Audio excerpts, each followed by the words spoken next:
Capítulo 14. Joab, hijo de Sarvia, se dio cuenta de que el rey extrañaba mucho a Absalón. Por eso mandó traer a una mujer muy astuta, la cual vivía en Tecoa, y le dijo: quiero que te vistas de luto y que no te eches perfume, sino que finjas estar de duelo, como si llevaras mucho tiempo llorando la muerte de alguien. Luego Joab le ordenó presentarse ante el rey, explicándole antes lo que tenía que decirle. Cuando aquella mujer de Tecoa se presentó ante el rey, le hizo una reverencia y se postró rostro en tierra. «Ayúdeme, su majestad», exclamó.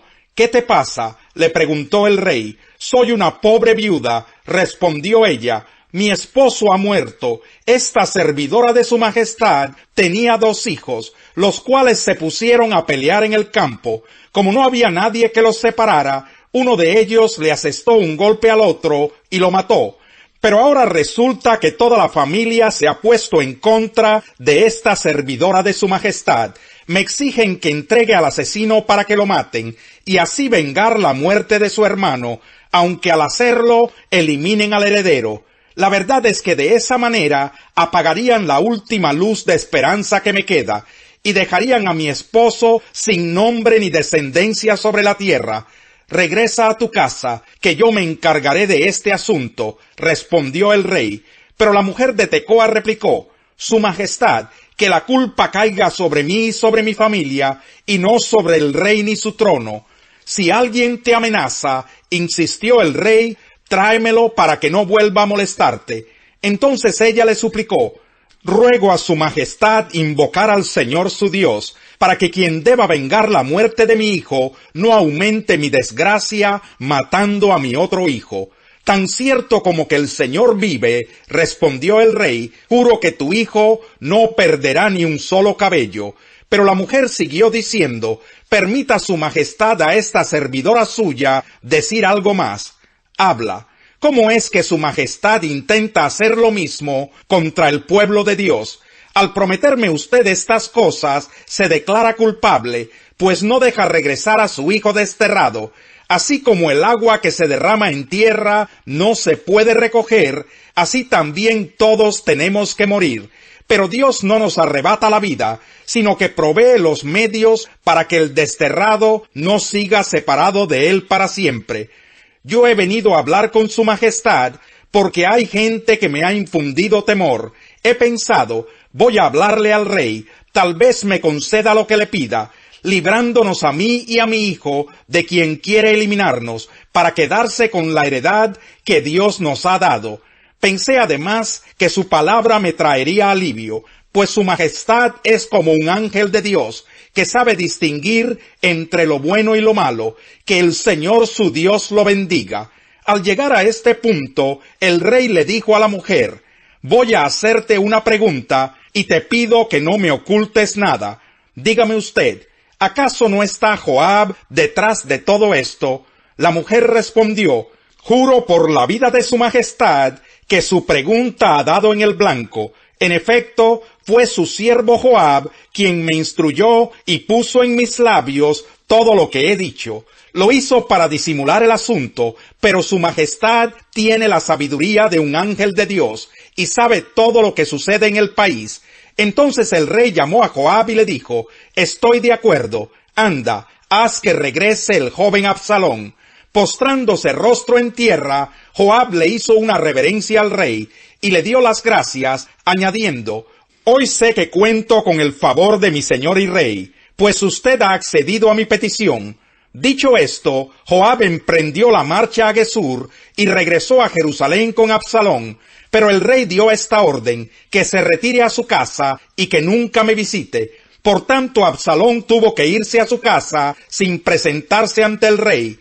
En todo Israel no había ningún hombre tan admirado como Absalón por su hermosura.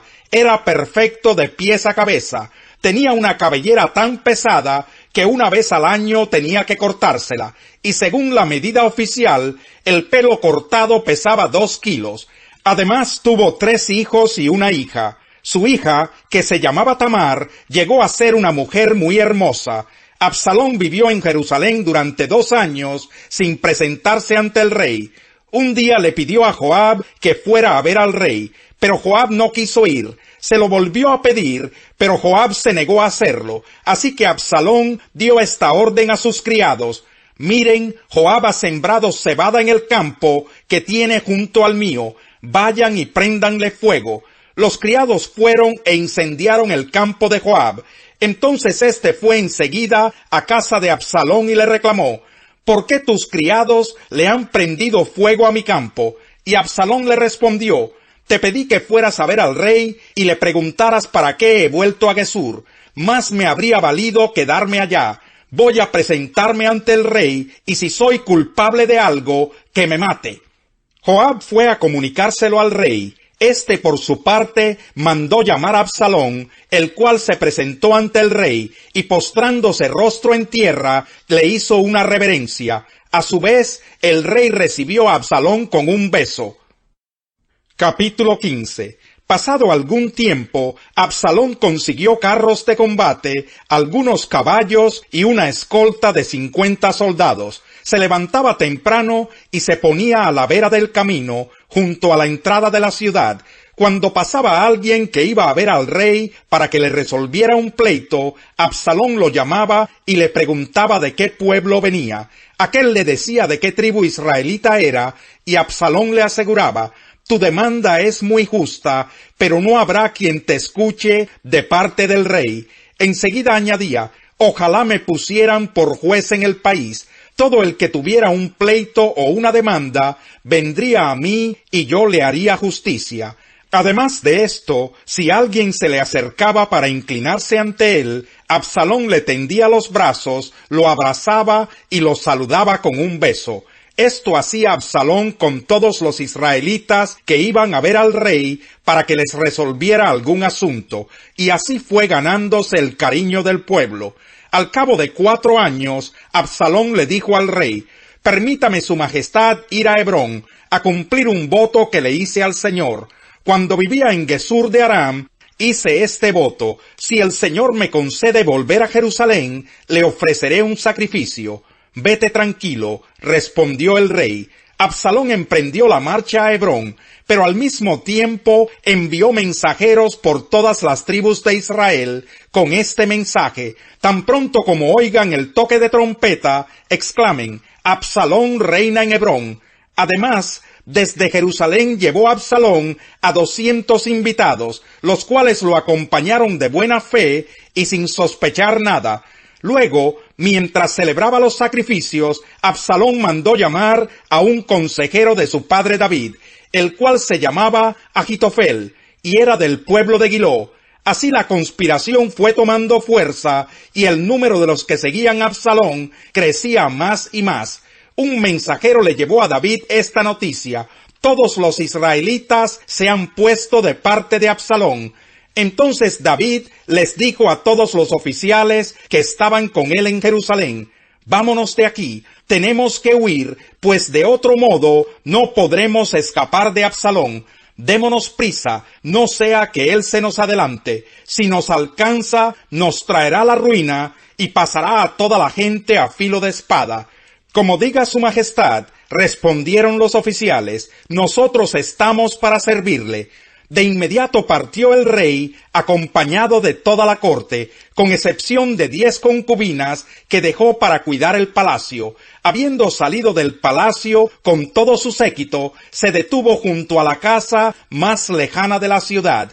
Todos sus oficiales se pusieron a su lado. Entonces los quereteos y los peleteos y 600 gititas que lo habían seguido desde Gat desfilaron ante el rey.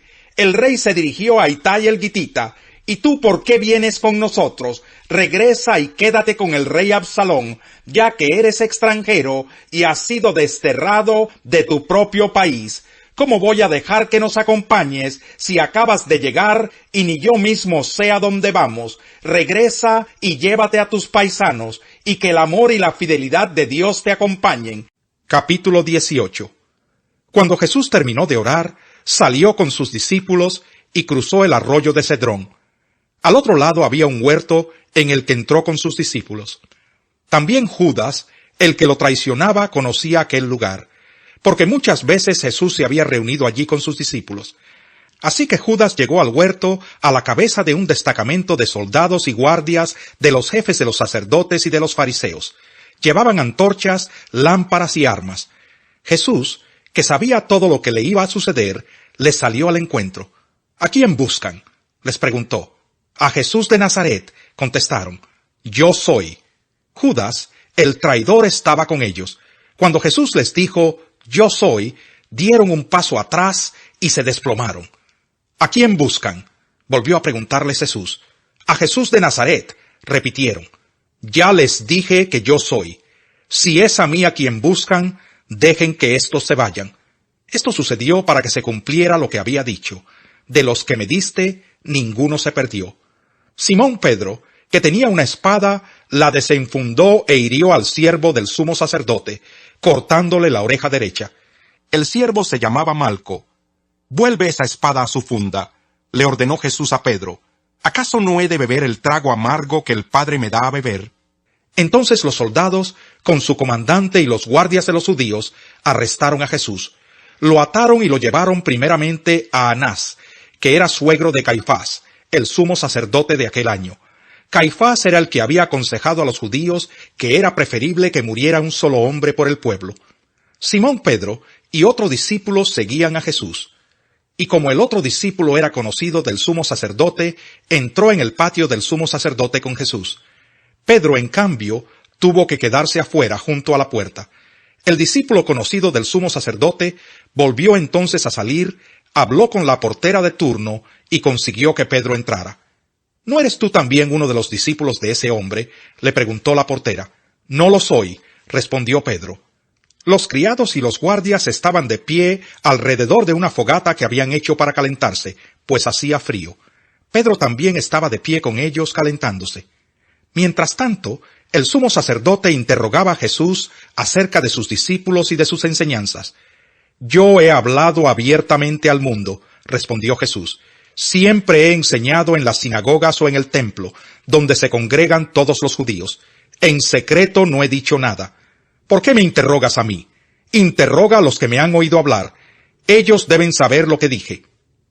Apenas dijo esto, uno de los guardias que estaba allí cerca le dio una bofetada y le dijo, ¿así contestas al sumo sacerdote? Si he dicho algo malo, replicó Jesús, demuéstramelo. Pero si lo que dije es correcto, ¿por qué me pegas? Entonces Anás lo envió todavía atado a Caifás, el sumo sacerdote. Cuánto amo yo tu ley, todo el día medito en ella. Tus mandamientos me hacen más sabio que mis enemigos, porque me pertenecen para siempre. Tengo más discernimiento que todos mis maestros, porque medito en tus estatutos. Tengo más entendimiento que los ancianos, porque obedezco tus preceptos. Aparto mis pies de toda mala senda, para cumplir con tu palabra. No me desvío de tus juicios, porque tú mismo me instruyes. Cuán dulces son a mi paladar tus palabras, son más dulces que la miel a mi boca. De tus preceptos adquiero entendimiento, por eso aborrezco toda senda de mentira. Tu palabra es una lámpara a mis pies, es una luz en mi sendero. Hice un juramento y lo he confirmado, que acataré tus rectos juicios. Señor, es mucho lo que he sufrido, dame vida conforme a tu palabra. Señor, acepta la ofrenda que brota de mis labios, enséñame tus juicios. Mi vida pende de un hilo, pero no me olvido de tu ley. Los impíos me han tendido una trampa, pero no me aparto de tus preceptos. Tus estatutos son mi herencia permanente, son el regocijo de mi corazón. Inclino mi corazón a cumplir tus decretos para siempre y hasta el fin. Más vale tener poco con justicia que ganar mucho con injusticia. El corazón del hombre traza su rumbo, pero sus pasos los dirige el Señor.